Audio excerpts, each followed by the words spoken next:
ইউসুফ বলেন শোন জ্যোতিষী নেউরে তুমি শুনিয়া।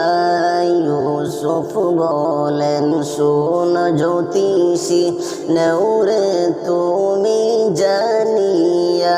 হায়রে জুলেখাকে আমার সামনে, জুলেখাকে আমার সামনে নেউরে তুমি বসাইয়া।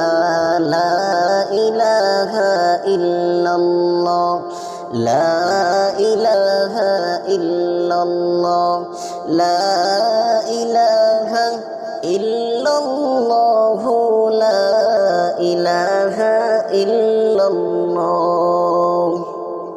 ইউসুফ নবীর এই কথাটি জ্যোতিষী নিল মানিয়া।